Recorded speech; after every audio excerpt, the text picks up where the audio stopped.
ಶ್ರೀ ಗುರು ರಾಘವೇಂದ್ರ ಸ್ವಾಮಿ ಜ್ಯೋತಿಷ್ಯ.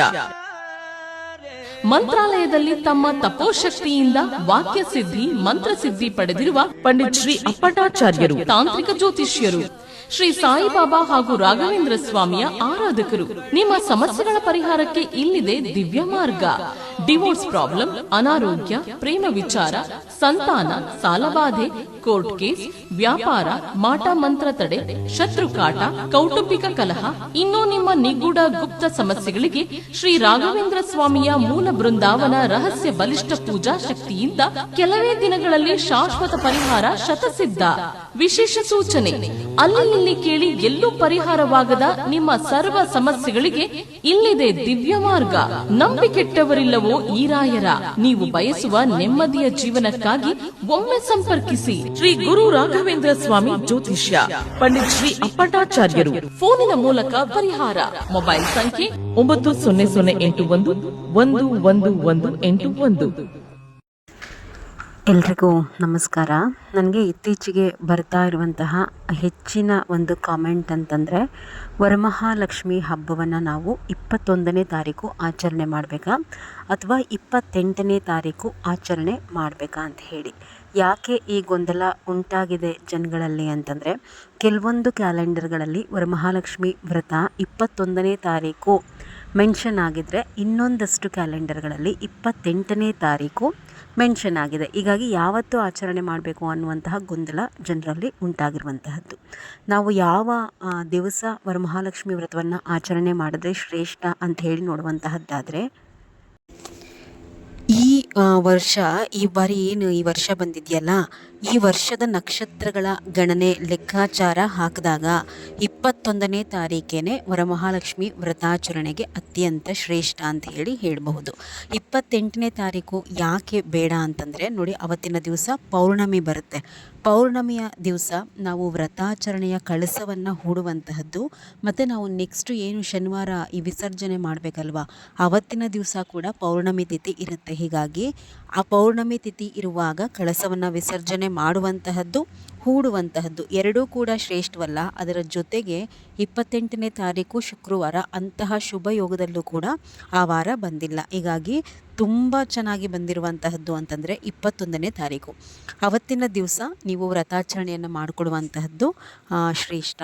ನೋಡಿ, ವರಮಹಾಲಕ್ಷ್ಮಿ ಹಬ್ಬಕ್ಕೆ ಅಮ್ಮನವರಿಗೆ ಯಾವ ಬಣ್ಣದ ಸೀರೆ ಉಡಿಸಿದ್ರೆ ಶ್ರೇಷ್ಠ ಅಂತ ಹೇಳಿ ನೋಡುವಂತಹದ್ದಾದರೆ, ಈ ವಿಡಿಯೋನಲ್ಲಿ ನೋಡಿ, ನಾನು ಏನು ದೇವರು ನಿಮಗೆ ಕಾಣ್ತಾ ಇದೆಯಲ್ವ ಅಮ್ಮನವರು, ಆ ಬಣ್ಣಗಳನ್ನು ನೋಡ್ಕೊಳ್ಳಿ. ಆ ಬಣ್ಣಗಳು ತುಂಬ ಶ್ರೇಷ್ಠ. ಅಂದರೆ ಅಮ್ಮನವರಿಗೆ ಹಸಿರು ಬಣ್ಣದ ಸೀರೆ, ಕೆಂಪು ಬಣ್ಣದ ಸೀರೆ, ತಿಳಿ ಗುಲಾಬಿ, ಈ ವಿಡಿಯೋನಲ್ಲಿ ಕಾಣುತ್ತೆ ನಿಮಗೆ ಲೈಟ್ ಪಿಂಕ್ ಅಂತ ಬರುತ್ತಲ್ವಾ, ತಿಳಿ ಗುಲಾಬಿ, ಮತ್ತು ಲಾಸ್ಟಿಗೆ ಒಂದು ಕಲರ್ ಬರುತ್ತೆ ನೋಡಿ, ಡಾರ್ಕ್ ಬ್ಲೂ ಕಲರ್ ಅಂದರೆ ಗಾಢ ನೀಲಿ. ಈ 4 ಬಣ್ಣದಲ್ಲೇ ಸೀರೆಯನ್ನು ಆಯ್ಕೆ ಮಾಡ್ಕೊಳ್ಳಿ.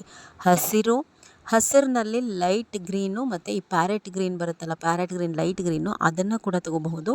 ಇಲ್ಲ ಡಾರ್ಕ್ ಗ್ರೀನ್ ಸೀರೆ ತಗೊಂಡ್ರು ಕೂಡ ನಡೆಯುತ್ತೆ. ಹಸಿರು, ಕೆಂಪು, ಲೈಟ್ ಪಿಂಕ್, ತಿಳಿ ಗುಲಾಬಿ ಮತ್ತು ಗಾಢ ನೀಲಿ. ಯಾಕಂತಂದರೆ ನೋಡಿ, ಅಮ್ಮನವ್ರಿಗೆ ಈಗ ನಿಮಗೆ ಸೀರೆ ನೋಡಿ ಇಷ್ಟವಾಗುತ್ತಲ್ವ, ಆ ಬಣ್ಣದ ಸೀರೆ ಎಲ್ಲ ತೊಗೊಂಡು ಬಂದು ನಾವು ದೇವರಿಗೆ ಖಂಡಿತವಾಗಿ ಉಡಿಸ್ಬಾರ್ದು. ಅಮ್ಮನವರಿಗೆ ಕೆಲವೊಂದು ವ್ಯತಿರಿಕ್ತವಾದಂತಹ ಬಣ್ಣಗಳಿದೆ. ಅಂದರೆ ಆ ಬಣ್ಣಗಳನ್ನ ಕಂಡ್ರೆ ಅಮ್ಮನವರಿಗೆ ಆಗೋದೇ ಇಲ್ಲ ಅನ್ನುವಂತಹ ಬಣ್ಣಗಳು ಕೂಡ ಇದ್ದಾವೆ.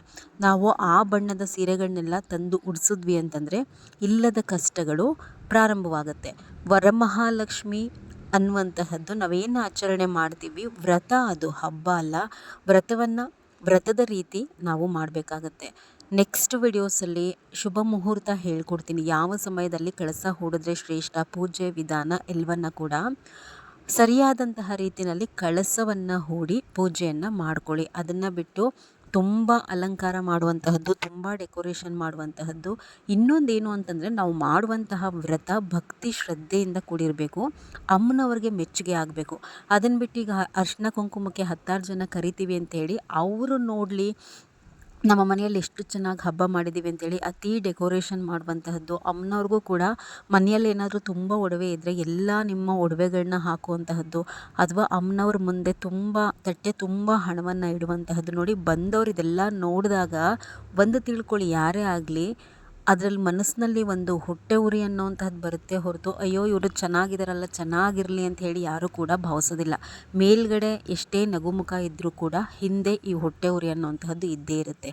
ಆ ಹೊಟ್ಟೆ ಉರಿ ಅಥವಾ ಬಂದಂತಹವರ ಕೆಟ್ಟ ದೃಷ್ಟಿಗಳು ನೀವೇನು ಹಣ ಇಟ್ಟಿರ್ತೀರ ಆ ಹಣದ ಮೇಲೆ ಅಥವಾ ಒಡವೆಗಳ ಮೇಲೆ ಬಿತ್ತು ಅಂತಂದರೆ ಮುಂದೆ ಆರ್ಥಿಕ ನಷ್ಟ ಇಲ್ದಿದ್ದ ಕಷ್ಟಗಳು ದುಡ್ಡು ಕಾಸಿನ ವಿಷಯದಲ್ಲಿ ಪ್ರಾರಂಭವಾಗುತ್ತೆ. ಇಲ್ಲ ಒಡವೆಗಳ ಮೇಲೆ ಕೆಟ್ಟ ದೃಷ್ಟಿಗಳು ಬಿತ್ತು ಅಂತಂದರೆ ಒಡವೆಗಳೆಲ್ಲ ಕೂಡ ಗಿರ್ವಿ ಇಡುವಂತಹ ಪರಿಸ್ಥಿತಿ ಬಂದ್ಬಿಡುತ್ತೆ. ಹೀಗಾಗಿ ಎಷ್ಟು ಬೇಕೋ ಹಾಕಬೇಕು ಅಮ್ಮನವ್ರಿಗೆ, ಎಷ್ಟು ಬೇಕೋ ಅಷ್ಟು ಒಡವೆ ಹಾಕಿ ಶಾಸ್ತ್ರಕ್ಕೆ ಅಂಥೇಳಿ ಸ್ವಲ್ಪ ಹಣವನ್ನು ಮುಂದೆ ಇಟ್ಟು ಪೂಜೆಯನ್ನು ಮಾಡಿಕೊಳ್ಳುವಂತಹದ್ದನ್ನು ಮಾಡಿ. ಅತಿಯಾಗಿ ಯಾವುದನ್ನು ಕೂಡ ಜನರ ಕಣ್ಣಿಗೆ ತೋರ್ಪಡಿಸ್ಕೊಳ್ಬಾರ್ದು.